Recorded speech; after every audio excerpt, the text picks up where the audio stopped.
Muito bom dia, uma ótima quinta-feira para você, chegando com as primeiras notícias do Flu. Ontem foi um dia muito agitado. O mercado está esquentando, as coisas estão acontecendo e hoje não deve ser diferente. Deve ser um dia de evolução em relação a algumas negociações que estão travadas. Provavelmente teremos novidades, porque o Fluminense está no mercado abordando outros nomes. Tem zagueiro vindo aí, tem atacante também, fora os que a gente já vem trazendo e informando para vocês aí nos últimos dias. Então vou fazer um resumo, um balanço de tudo que aconteceu até aqui e também temos uma atualização importante em relação a Richarlison. Hoje o Fluminense tinha uma reunião marcada com o Tottenham, pelo menos foi uma informação que foi publicada ontem. A gente está nessa expectativa, só que o próprio Richarlison veio a público desmentir. Vou explicar para vocês porque tem muita informação aqui neste vídeo. Então, por favor, fique até o final para você não perder nada. E se você ficar até o final e gostar do vídeo, deixe o seu like. Se você não gostar, o seu dislike. Também não tem problema. O importante é você interagir, fazer com que mais tricolores possam chegar aqui. E quando você compartilha, quando você interage, o YouTube reconhece a importância do conteúdo e indica para mais gente. Esse é o objetivo. Vocês serão sempre os principais patrocinadores aqui do canal do Lessa. Então vamos com as primeiras notícias aqui. Vou começar com uma negociação que aparentemente está um tanto quanto travada, que é a chegada do goleiro Lucas Arcanjo, que despontou aí como o primeiro reforço do Flu na temporada, mas o negócio está andando devagar. E por que está andando devagar? Porque o Vitória não aceitou a lista de jogadores que o Fluminense pretendia incluir nessa negociação para fechar com o Lucas Arcanjo. Com o jogador está tudo fechado. O Lucas Arcanjo já aceitou a proposta salarial, tempo de contrato, ainda não sei o tempo, mas ele já aceitou, mas resta desenrolar com o Vitória. E é aí que está a questão. Ontem o Fábio Mota, presidente do Vitória, concedeu uma entrevista ao GE. E aí eu vou colocar um trecho para vocês aqui do momento que ele fala mais uma vez sobre essas tratativas. Como é que tá essa negociação? A lista que o Fluminense ofereceu agradou, não muito? Qual que é o valor pedido também, Qual o né? valor Qual o valor pedido? pedido? Explica pra gente a situação do Lucas Arcanjo hoje, Fluminense, presidente, por favor. O Lucas é um ídolo do Vitória, da base do clube, né? Tá com a gente desde a Série C até a B, a A e a Sul-Americana. É um jogador muito querido aqui pela nossa torcida, sim. Porém, a gente tem que pensar no Lucas e tem que pensar na instituição também, né? Sem sombra de dúvida, economicamente, com certeza deve ser uma proposta bem vantajosa para o Lucas. E o Vitória recebeu oficialmente essa proposta. Nós queremos, hoje o futebol brasileiro está muito difícil, de uma maneira geral, está muito fracionado, muito caro. E a gente, por exemplo, comprou o Claudinho ao Criciúma. O Criciúma, de forma acertada, exigiu a garantia do pagamento. Nós buscamos uma carta de fiança para garantir, porque é uma compra parcelada. As exigências que nós estamos recebendo para comprar é as mesmas que a gente está fazendo para vender. Então, aqui a gente tem princípios bem claros na hora de vender um jogador, independente para quem seja a instituição. A gente exige as garantias, a gente está aguardando não só a proposta oficial e não só a lista de jogadores que nós estamos analisando, mas nós estamos aguardando também as garantias dos pagamentos, até porque são pagamentos em 2 anos, que envolve nem só o pagamento especificamente pelos 70%, mas envolve bônus de 3 anos de contrato, se o atleta assim alcançar, envolve jogador que está vindo para o clube. Então, a gente recebeu uma lista de jogadores e estamos aguardando que o Fluminense ofereça a garantia para a proposta oficial que foi feita. Assim que chegar a garantia, eu acho que aí tem chance de destravar a negociação. Ele fala, aí tem chance de destravar a negociação. Então, a parada é a garantia. Ele está falando isso desde o início já. O Fluminense tem que dar garantias no pagamento, né? Que vai pagar em 2 anos, você vai colocar um jogador. Ele fala jogador ali no singular. Recebeu uma lista para escolher um jogador. E aí, o próprio Carpini, o técnico do Vitória, ele falou sobre isso também.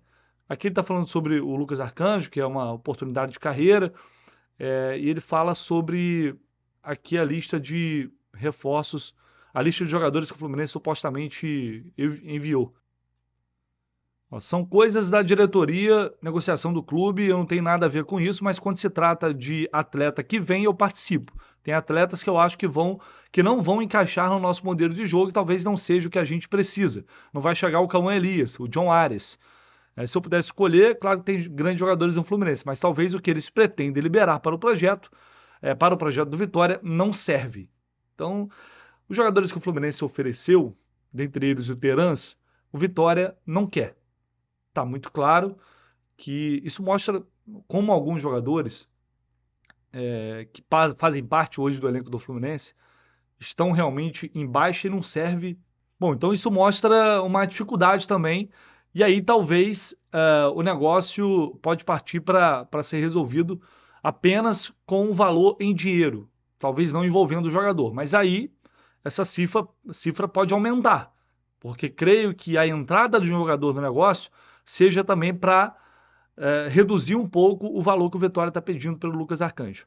Então talvez nesta quinta-feira a gente tenha alguma novidade sobre isso, mas por enquanto a negociação, sem essas garantias bancárias que o Vitória está pedindo, a negociação está parada. Bom, ontem a gente trouxe aqui a informação, a equipe do Jornada KTO 1902 na apuração, eu, Gabriel Amaral e Cauã Tinoco, a gente apurou sobre uma possível troca entre Gabriel Menino e Martinelli, que está dentro de uma negociação em que o Fluminense busca a contratação do volante Zé Rafael, né, também do Palmeiras, que é o grande objetivo do Fluminense neste caso. E aí muita gente ficou na dúvida, mas o Palmeiras está trocando 2 jogadores então no Martinelli? Não exatamente, gente, vamos lá. Segundo o Felipe Facincani, que tem um canal também aqui no YouTube, e acompanha lá de perto também o Palmeiras, ele disse que o Palmeiras está pedindo cerca de 4 milhões de euros pelo jogador. 4 milhões de euros. Fazendo a cotação aí, a gente vai dar mais de 24 milhões de reais. Então, não é, sem dúvida alguma, um valor baixo, pelo contrário. Se realmente, e o Zé Rafael tem 31 anos, se realmente é isso, creio que a entrada do Martinelli numa troca com o Gabriel Menino seja para talvez abater parte desse valor, para facilitar a operação. Não necessariamente o Palmeiras vai aceitar. Dei minha opinião sobre isso ontem. Eu não vejo ganho nessa troca do Martinelli com o Gabriel Menino. Acho que são 2 jogadores com características diferentes, que têm suas valências, cada um tem um ponto ali de destaque, são jovens, mas enxergo até, eu vejo o Martinelli com mais potencial para evoluir no Palmeiras do que o contrário, o Gabriel Menino aqui no Fluminense. E o Gabriel Menino já demonstrou em alguns momentos uma postura que eu sinceramente não gosto. Mas não vou nem entrar tanto nesse mérito.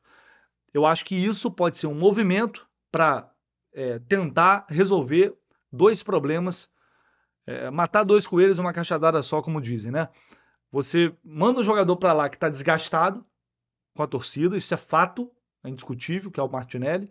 Vem um jogador de lá que também está desgastado com a torcida lá, do Palmeiras, e facilita um pouco, ameniza o impacto financeiro nessa contratação do Zé Rafael. Isso é uma dedução com base no que eu ouvi, no que eu apurei, mas não foi uma informação confirmada sobre detalhes realmente dessa negociação. Então que fica aqui claro que é uma dedução que eu estou fazendo a partir de detalhes que eu fui colhendo aqui e ali para montar esse cenário que pode evoluir nesta quinta. Fato é, o Zé Rafael quer deixar o Palmeiras. Ele perdeu espaço, perdeu um pouco também do tesão de jogar lá, porque esse ano não foi bom para ele, teve uma lesão na coluna, uma lesão crônica, que o atrapalhou. Ele não, enfim, parece não ter sido aproveitado na reta final do campeonato e ele quer jogar. E ele sabe que no Fluminense, se ele chegar aqui, ele vai ser titular. O Santos também está nessa briga. Acho que o Cruzeiro chegou a demonstrar interesse. Tem outros clubes interessados. Mas o Fluminense largou na frente. O que eu posso dizer para vocês é que o Fluminense largou na frente. Mas a gente está falando de futebol, né? O dinheiro determina muita coisa. E isso pode mudar, evidentemente, de uma hora para outra. Há uma expectativa positiva pela contratação do Zé Rafael. O que pode atrapalhar? O Santos está negociando o Lucas Barbosa, aquele atacante que estava no Juventude, com o Bragantino. Eles estavam pedindo ali 12 milhões, 15 milhões por esse jogador. Então, se o Santos concretizar essa negociação, pode usar talvez esse dinheiro para investir no Zé Rafael. É uma possibilidade que eu estou trazendo aqui para vocês. Mas, pelo que eu ouvi ontem, e a gente vai seguir na apuração hoje, diria para vocês que o Fluminense largou bem para contratar o Zé Rafael, e essa operação da troca aí a gente vai ter que ver se vai funcionar, se o Palmeiras vai aceitar. Aproveitando que eu falei do Lucas Barbosa e Bragantino, ontem foi publicado pelo César Luiz Melo a informação de que o Isidro Pita fechou com o Bragantino.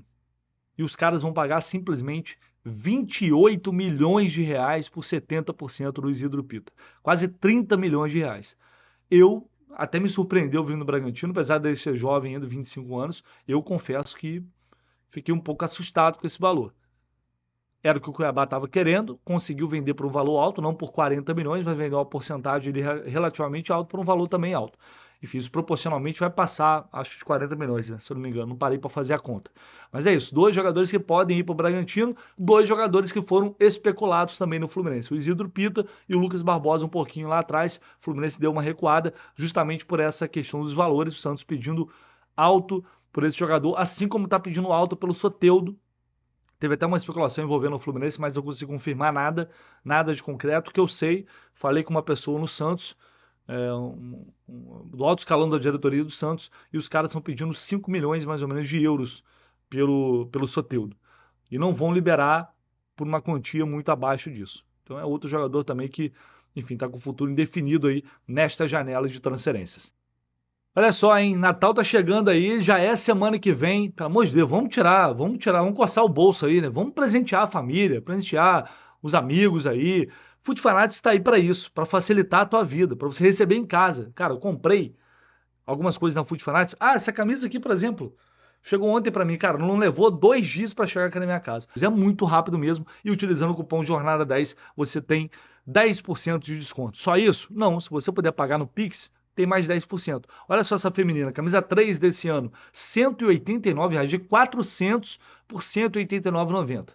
Aí se você colocar 10% do cupom Jornada 10, mais 10% no Pix, olha por quanto vai sair essa camisa, gente. Só na Food Fanatics você encontra esse preço. Tem casaco, tem camiseta, tem várias outras lembrancinhas, o boné, um chinelo. Amigo oculto aí, Havaiana no trabalho. Tem também no Fluminense na Food Fanatics. Então, cara, corre lá. Essa camisa que eu tô aqui, por exemplo, R$ 199,90. Olha o desconto dessa camisa. Coloque 10% de desconto, mais 10% se você pagar no Pix. Olha o preço que vai sair essa camisa. Só na Food Fanatics você encontra isso. Vou deixar o link aqui embaixo. Não se esqueça de utilizar o cupom Jornada10 e larga de ser mão de vaca. Vai presentear a família. Vamos lá. Ontem surgiu uma informação publicada pelo GE de que o Fluminense teria uma reunião hoje com o Tottenham para tentar viabilizar a contratação do Richarlison. Pouco tempo depois, o Thiago Asmar ele publicou a informação que, na verdade, não só uma informação, né? Ele falou com o Richarlison e o Richarlison comentou no post dele. Para quem não assistiu, vou colocar aqui para facilitar. Com o Richarlison, pessoalmente pelo telefone, liguei para ele, não tem negócio de fonte, de amigo, de empresário, não. O Richarlison me falou tudo sobre essa situação aí com Flamengo e Fluminense. Deixando bem claro, Flamengo e Fluminense fizeram proposta pelo Richarlison. E o Richarlison não recusou nenhuma das duas, o que ele deixou claro. O Richarlison levou as propostas para o presidente e para o treinador do Tottenham, e o Tottenham negou negociar o Richarlison. É bom deixar claro, de acordo com o Richarlison, não tem chance dele vir agora para o futebol brasileiro. O Tottenham conta com ele e os valores oferecidos não chegam nem perto para ter uma conversa. E outra informação de bastidores, tá? O próprio Felipe Luiz, treinador do Flamengo, ligou para o Richarlison, ele deixou claro que ele queria contar com o Richarlison e eles conversaram. Aí o Richarlison levou toda a situação, tanto do Flamengo quanto do Fluminense, para o Tottenham, e depois que ele teve esse retorno do presidente e do treinador, ele próprio ligou para o Felipe Luiz e falou: não tem condições, não vou jogar no Brasil, por enquanto o Tottenham não me libera. Então Flamengo e Fluminense fizeram proposta e o Tottenham recusou, não o Richarlison. Palmeiras, Corinthians e Vasco fizeram sondagem, mas não oficializaram proposta, informação exclusiva. Bom, tá aí o Thiago Asmar falando após essa conversa que ele teve com o Richarlison comentou ali, ó, acho que agora param com as fake news. O que ele estava considerando fake news aí, provavelmente, né? Porque tinha gente falando que ele estava recusando a proposta do Fluminense, do Flamengo, e na verdade ele não recusou. Até o próprio Mário Bittencourt, na entrevista coletiva, falou que, inclusive eu perguntei a ele, o que o Richarlison falou na conversa que você teve com ele? Ele não negou. O Mário se resumiu a falar isso. Ele não negou, e aí o Fluminense formalizou um e-mail a interesse junto ao Tottenham e marcou essa reunião. Só que depois dessa informação e do comentário do Richarlison, inclusive colegas lá da Inglaterra, correspondentes, profissionais de muita credibilidade, nosso grande Fred Caldeiro, um grande amigo, que é correspondente da TNT Sports na Inglaterra, tempos atrás já tinha falado que o Richarlison não tinha o interesse de voltar agora, ou que o Tottenham não liberaria. O João Castelo Branco publicou também uma informação dizendo que o técnico do Tottenham e a diretoria não liberariam. Essa informação está confirmada aí, portanto, após essa conversa com o Richarlison, e ele vai ali e fala, e meio que dá o aval. Então não tem chance de voltar para o Brasil. E aí, para mim, não consigo entender o sentido de ter uma reunião hoje. O Fluminense não sabia para marcar essa reunião com o Tottenham. O Fluminense não tinha essa informação, o Richarlison não tinha dado um retorno ao Fluminense, por isso marcaram. Mas por que o Tottenham aceita marcar uma reunião se não tem negócio? Então, enfim, é uma situação que às vezes é uma questão de timing também, né? Do momento que acontece até quando a informação é divulgada. Tem essa questão, tudo acontece nesse momento de mercado, de negociações, tudo acontece e muda de uma hora para outra. Isso é verdade, é um fato.